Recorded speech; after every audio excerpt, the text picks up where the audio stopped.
प्यारे बच्चों, जैसा कि आपको पता है, हम अपना तीसरा पाठ भाषा, व्याकरण और लिपि को कर रहे थे। हमने इसके 2 अभ्यास प्रश्न भी कर रखे हैं, तो आज हम अपना तीसरा अभ्यास प्रश्न करेंगे, जो कि है सही जोड़े बनाइए। हमारा तीसरा अभ्यास प्रश्न है सही जोड़े बनाइए। हमें राज्य और उनमें बोले जाने वाली भाषाएं दे रखी है, हमें इनके सही जोड़े बनाने हैं। तो एक बार मैं आपको फिर से दोहरा देता हूं जो हमने अभी आपको इस पाठ में बताया था, राज्य और उनकी भाषाएं। एक बार उसको दोहरा लेते हैं ताकि हम जब प्रश्न करें तो हमें कोई परेशानी ना हो।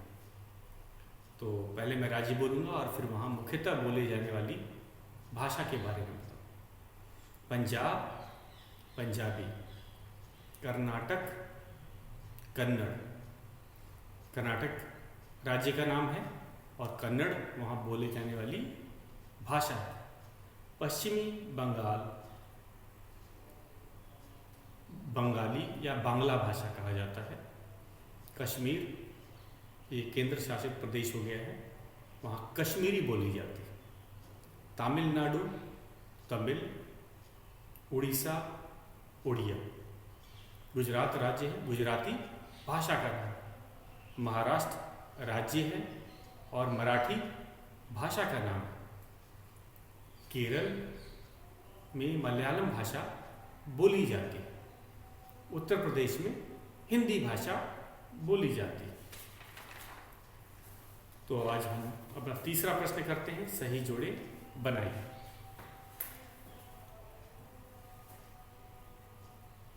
प्रश्न 3,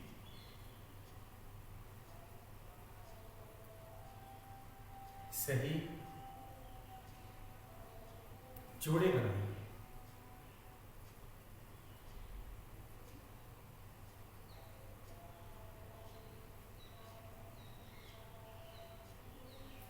सही जोड़े बनाइए।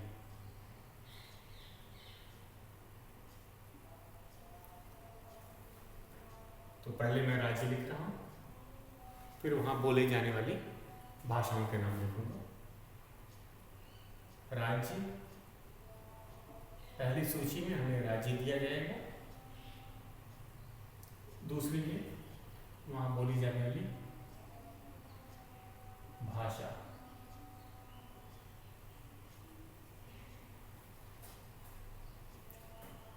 पंजाब,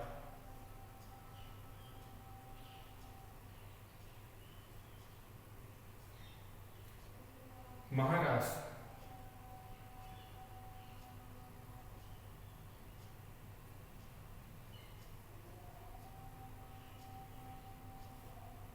गुजरात,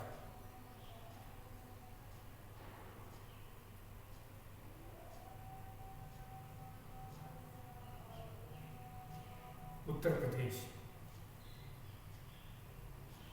उत्तर प्रदेश,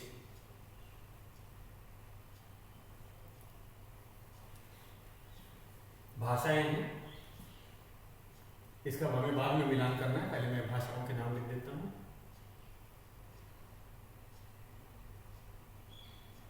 मराठी, हिंदी,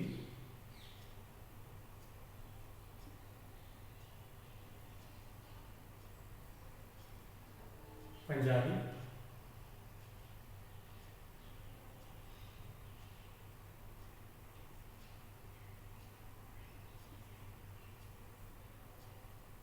गुजराती।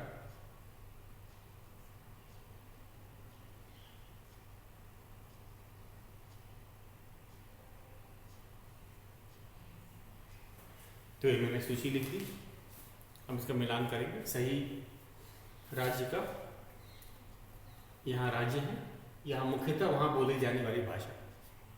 पंजाब में मुख्यतः पंजाबी भाषा बोली जाती है। तो हम इसका मिलान करते हैं, पंजाब का पंजाबी से। महाराष्ट्र में मराठी भाषा बोली जाती है। गुजरात में गुजराती भाषा बोली जाती है। और उत्तर प्रदेश में हिंदी भाषा बोली।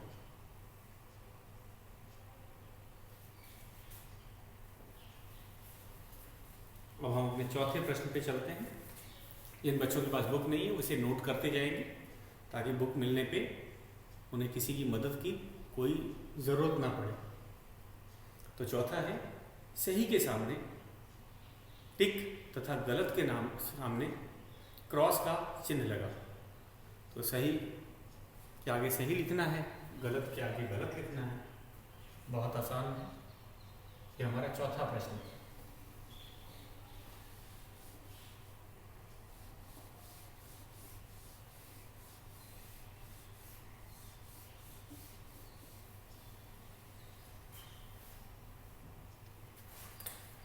प्रश्न है चौथा,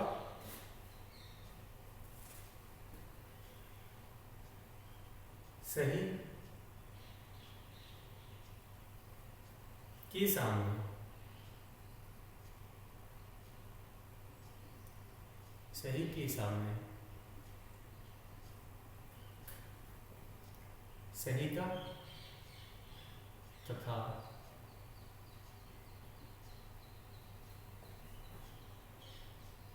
गलत के सामने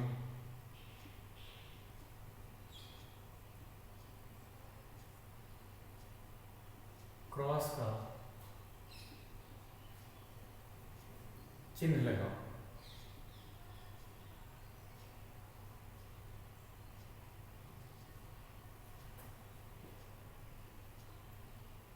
लगाओ।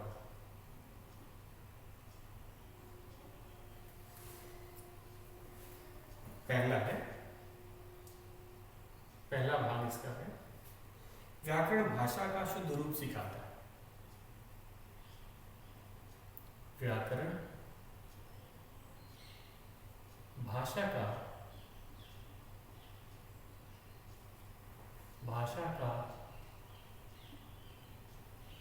शुद्ध रूप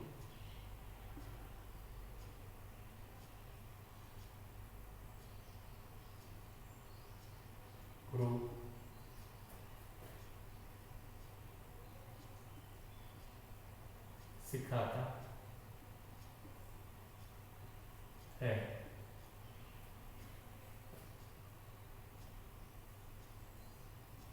ये सही है, हमने परिभाषा में भी आपको बताया था। ये हमें कहाँ से पता चला?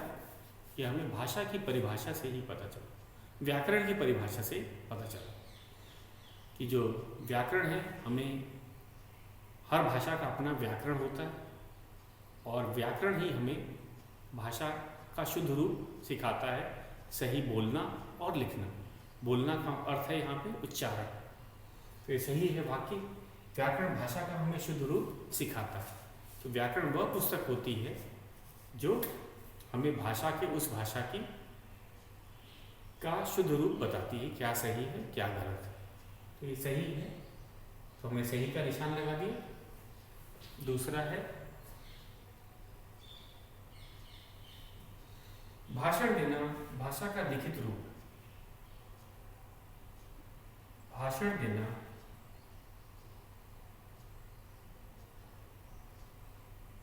भाषण देना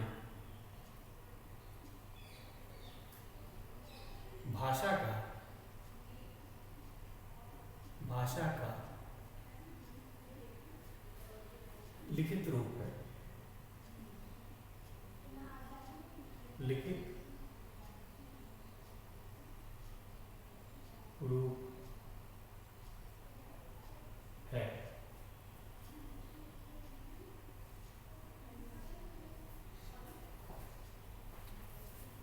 तो भाषण देना भाषा का लिखित रूप नहीं है। आपको मैंने बताया था, नेता जैसे कोई भाषण, अभी देश में चुनाव चल रहे हैं, बंगाल, आसाम आदि राज्यों में चुनाव, तो वहाँ नेता भाषण देते हैं। तो भाषण में क्या होता है, जो नेता बहुत ज़्यादा लोगों के सामने अपने विचार रख रहे होते, अपने विचार बता रहे होते, बहुत सारे लोग उनके भाषण को सुनने के लिए आते हैं, तो भाषण बोल के दिया जाता है। तो भाषण लिखित रूप नहीं होता है, मौखिक रूप होता है। इसमें बोलने वाला व्यक्ति अपनी बात लोगों को बोल करके बताता है, पहुंचाता है। आपने देखा है बहुत बड़ी भीड़ नेताओं को सुनने आती है और नेता बोल के अपने विचार उन तक पहुंचाते हैं। तो भाषण देना मौखिक भाषा का रूप, न कि लिखित, तो ये गलत है। तो इसे हम क्रॉस का निशान लगाए, गलत का निशान हमने लगा दिया। तीसरा है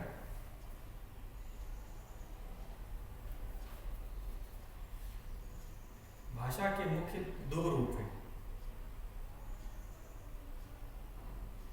भाषा के मुख्य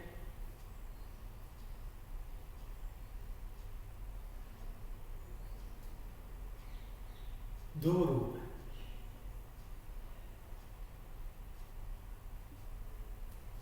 दो रूप हैं।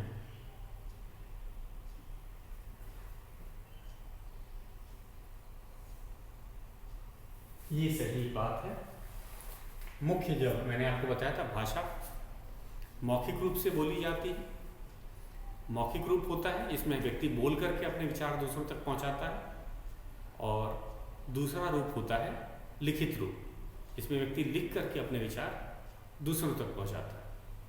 और यहाँ मुख्य रूप की बात की गई। एक सांकेतिक भाषा होती है वो मुख्य नहीं है, बहुत कम उसका प्रयोग होता है, तो एकदम सही है। भाषा के मुख्य दो रूप होते हैं, ये सही है। कौन कौन से हैं? मौखिक भाषा और दूसरा है लिखित भाषा। तो ये सही है, मैं इसके आगे सही का निशान लगा रहा।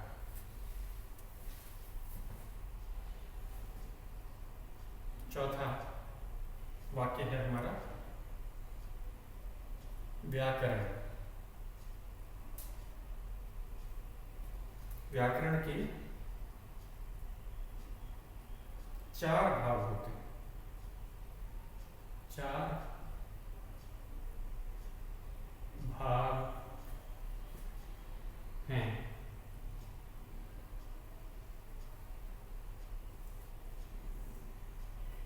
ये गलत है।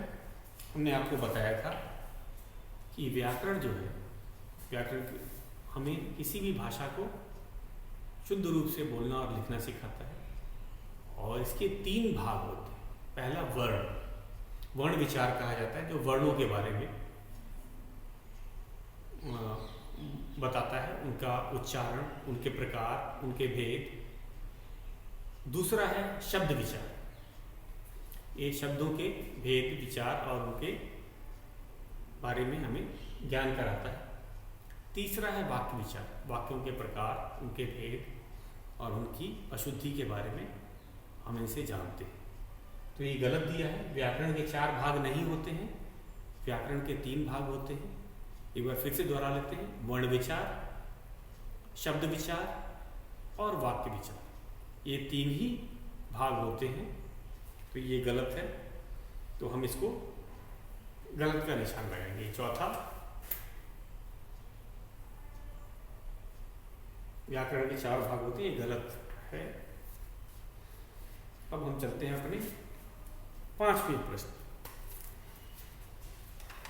हमारा पांचवा प्रश्न है उत्तर, सही उत्तर पर सही का निशान लगाओ और खाली स्थान भरो। तो इसमें दोनों काम हमें करना है। इस प्रश्न में क्या करना है, हमें बहुविकल्प भी दिए हैं, एक से अधिक विकल्प दे रखे हैं, और रिक्त स्थान भी भरना है। तो बहुविकल्पी वाले में से जो सही है उस पर भी हमें सही का निशान लगाना है, और उसको रिक्त स्थान में लिखना भी है। क्योंकि बहुत अच्छा है, दोनों हम करते हैं, बहुत आसान है। सबसे पहली बात है कि ये जरा भी मुश्किल नहीं है, हम इसे आसानी से कर लेंगे। तो शुरुआत करते हैं पांचवें प्रश्न।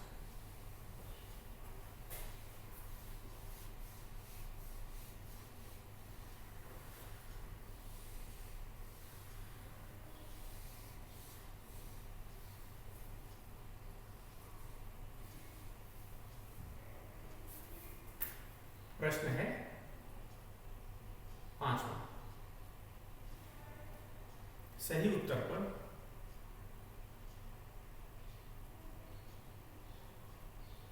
सही उत्तर पर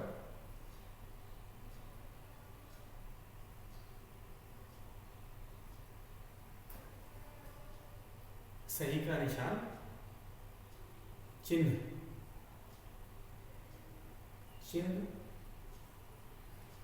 लगाएं व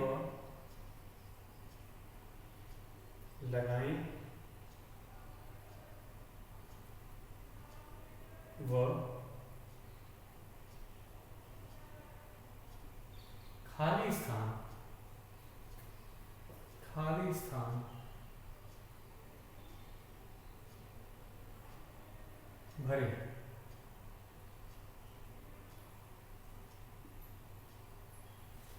तो इसमें पहला वाक्य लिखते हैं, इसमें हमें खाली स्थान भी भरना है और सही का निशान भी लगाना है। तो पहला वाक्य है,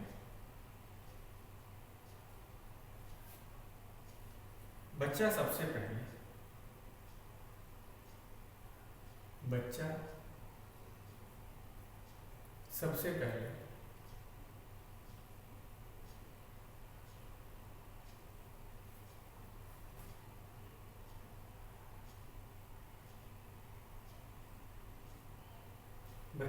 पहले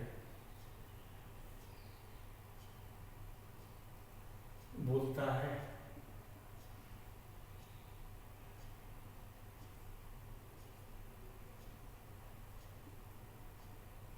विकल्प दे रखे हैं यहाँ पे, मातृभाषा,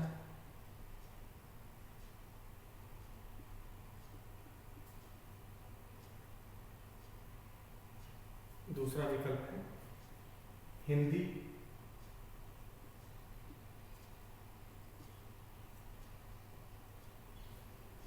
राष्ट्रभाषा,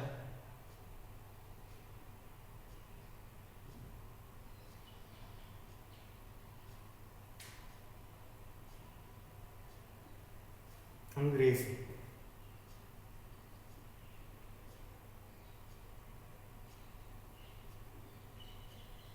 यहाँ 4 विकल्प हो गए।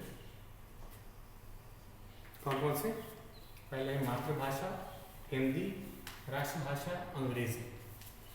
तो पहले इनका अभी हम आपको अंतर बता दें तीनों, ये चारों का। हिंदी और अंग्रेजी तो भाषा है, मातृभाषा क्या होती है और राष्ट्रभाषा, अब इन दोनों का भी अंतर हम लोग सीख लेते हैं। मातृभाषा होता है माँ के द्वारा बोले जाने वाली भाषा, माँ अथवा परिवार में बोले जाने वाली भाषा। तो बच्चा जन्म के बाद तुरंत तो स्कूल जाने नहीं लगता है, कुछ वर्ष वह अपने परिवार के साथ रहता है, अपनी माँ और परिवार के लोगों द्वारा बोले जाने वाली भाषा को सीखता है। तो मातृभाषा माँ वही होती है जो परिवार में माँ और परिवार द्वारा बोली जाने वाली भाषा।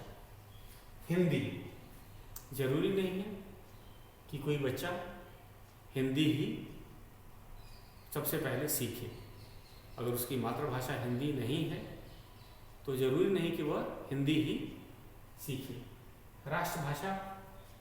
राष्ट्रभाषा किसी भी देश की भाषा होती है, किसी राष्ट्र की भाषा होती है। भारत की बात की जाए तो भारत की राष्ट्रभाषा हिंदी, और उसके बाद में है अंग्रेजी भी एक भाषा है। तो बच्चा सबसे पहले इसमें क्या सीखेगा? मातृभाषा सीखेगा। हिंदी, राष्ट्रभाषा या अंग्रेजी तो बाद में है। मातृभाषा वो भाषा होती है जो माँ और परिवार द्वारा बोली जाती है। क्योंकि सबसे पहले बच्चा किसके पास रहता है, किसके संपर्क में रहता है, किससे बातचीत करता है?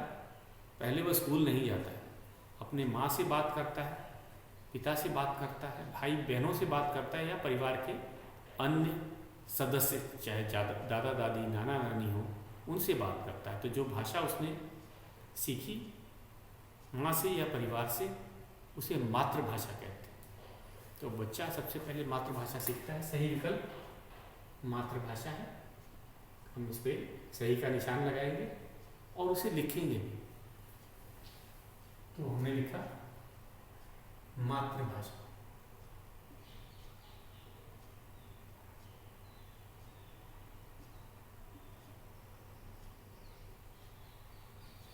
दूसरा, तो हमें रिक्त स्थान भी भरना है और विकल्प में भी लिखना है। दूसरा है व्याकरण भाषा का रिक्त स्थान रूप सिखाता है। तो पहले वाक्य लिख लेते हैं। व्याकरण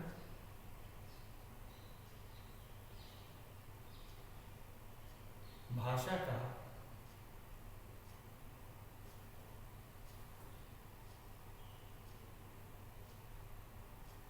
रिक्त स्थान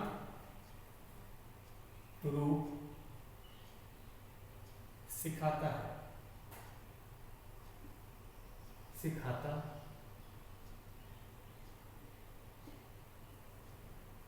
है। विकल्प कौन कौन से दिए हैं? शुद्ध,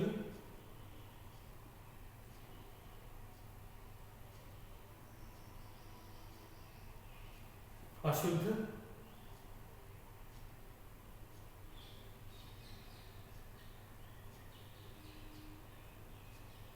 तीसरा है लिखित,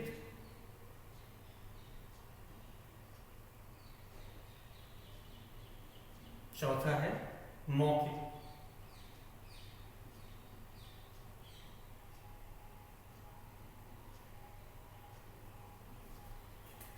व्याकरण भाषा का रिक्त रूप सिखाता है। कौन सा रूप सिखाता है? मौखिक, लिखित। ये तो सही है, मौखिक रूप भी सिखाता है, लिखित भी सिखाता है, अशुद्ध नहीं सिखाता, शुद्ध सिखाता। तो हम कहेंगे कि शुद्ध रूप सिखाता, चाहे वो शुद्ध रूप में लिखना हो, चाहे शुद्ध रूप में बोलना हो। कौन सिखाता है? व्याकरण सिखाता है। तो सब में कहेंगे शुद्ध रूप सिखाता है, भाषा का शुद्ध रूप। तो शुद्ध को हम सही का निशान लगाते हैं। व्याकरण भाषा का शुद्ध रूप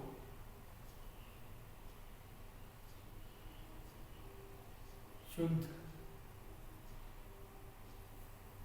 रूप सिखाता है। तीसरा, तो यहाँ पे हमने सही का निशान लगाया है और एक स्थान भी भरा है। तीसरा चलते हैं, भाषा के रिक्त रूप हैं।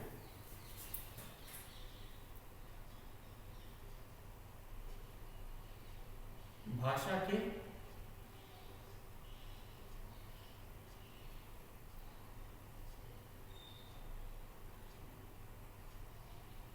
रूप हैं। कौन कौन से विकल्प हैं? 3, 1, 4, 2। 3, 1, 4, 2।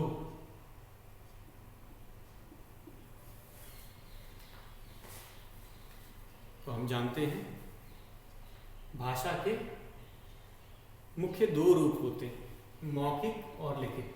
मैंने आपको बताया था भाषा के मुख्यतः, मुख्य मतलब जो मेन है, मुख्य 2 ही रूप होते हैं। कौन कौन से? मौखिक, मुंह से बोल करके अपने विचार प्रकट करना। दूसरा होता है लिखित, लिख करके अपने विचार दूसरों तक पहुंचाना या प्रकट करना। तो यही 2 हैं। तो भाषा के मुख्य 2 रूप होते हैं। ये सही है 2, हम इधर लिखेंगे 2।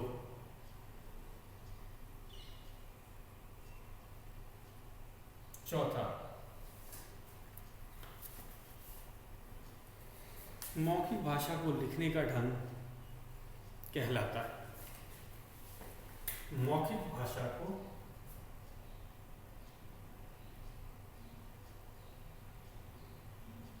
मौखिक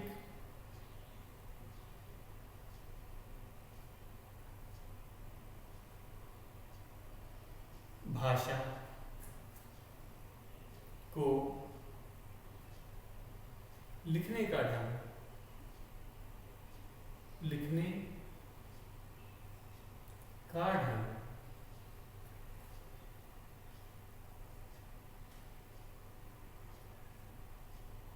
रिक्त स्थान कहलाता है।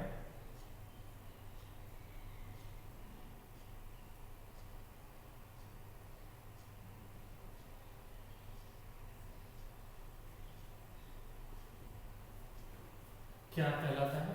विकल्प दे रखे हैं। पहला ध्वनि,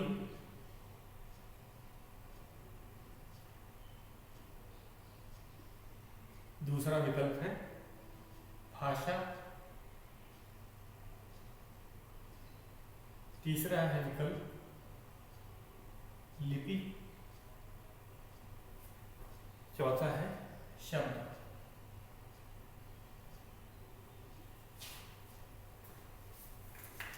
तो मौखिक भाषा के लिखने का ढंग लिपि कहलाता है। मैंने बताया था लिखने का ढंग, किसी भी भाषा को लिखने का ढंग उसकी लिपि होगी। तो यहां सही विकल्प है लिपि, और यहां पे हम लिपि को सही का निशान लगाएंगे।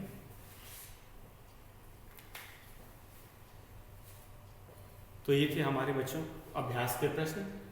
एक क्रियाकलाप बचा हुआ है, ये जिसे बच्चे बड़े जोश से करते हैं, इसके बारे में बता देता हूँ। क्रियाकलाप, अपने मित्रों के नाम लिखो और उनकी मातृभाषा लिखकर तालिका बनाओ।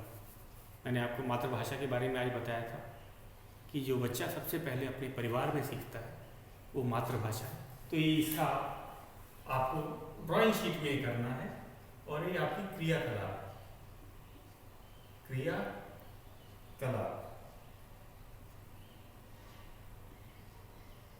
का प्रश्न है। आप इसे कैसे करेंगे? इसको ड्राइंग शीट लेंगे और अपने मित्रों के नाम, जैसे अगर आपके 10 दोस्त हैं आप उनके नाम लिखेंगे। मित्र कौन कौन से हैं, उनकी संख्या लिखेंगे। 1 2 3, इस तरह 5 या 10 होंगे आपके दोस्त। उनका नाम लिखेंगे, मित्र का नाम, और उनके द्वारा बोले जाने वाली मातृभाषा, उनकी मातृभाषा लिखेंगे। मातृभाषा ही लिखनी है उनकी, मातृभाषा, उनकी मातृभाषा लिखेंगे। आप देखेंगे कि आपके कुछ दोस्त होंगे उनकी मातृभाषा नेपाली होगी, कुछ दोस्त होंगे उनकी मातृभाषा हिंदी, मराठी, गुजराती या कोई पंजाबी कुछ हो सकती। तो आप अपने दोस्तों के नाम लिखेंगे, और मुझे पता है आपके कम से कम 5-10 दोस्त तो होंगे ही। अगर स्कूल के नहीं मिलेंगे तो आपके घर के पास के भी जो हैं आप उनका भी नाम लिख सकते हैं। और ठीक उनके आगे, जैसे रोहन थापा, उसकी मातृभाषा क्या है आप पूछेंगे उससे। घर में उसने सबसे पहले कौन सी भाषा सीखी थी? नेपाली। तो नेपाली एक भाषा है, आप नेपाली लिखेंगे। उसकी मातृभाषा क्या है? नेपाली। दूसरा रवि, तो आप अपने दोस्तों के नाम लिखें और उनसे ही पूछ करके उनकी मातृभाषा लिखें। तो इसे आपको स्वयं करना है, इसको मैं तो करवा नहीं सकता। दोस्त आपके हैं और उनकी जो मातृभाषा है वो आपको पता चल ही जाएगी। तो ये था हमारा अभ्यास। तो आज हमने अपना तीसरा पाठ पूरा कर लिया है। आपको इनकी परिभाषाओं को नोटबुक में, सिंगल लाइन की नोटबुक बनती है, आपको पता ही है, उसमें परिभाषाओं को लिखना है। अब कौन कौन सी परिभाषाएं आप लिखेंगे एक बार मैं फिर से बता देता हूँ। भाषा, व्याकरण और लिपि, ये 3 परिभाषाएं आपको नोटबुक में न केवल लिखना है बल्कि उसको याद भी करना है। तो आज का ये गृह कार्य था। और जिन बच्चों के पास बुक नहीं है वे इसे नोट कर लें ताकि बुक आने पे वे अपना काम कर सके बिना किसी मदद के। तो आज के लिए बस इतना है, शेष हम कल करेंगे।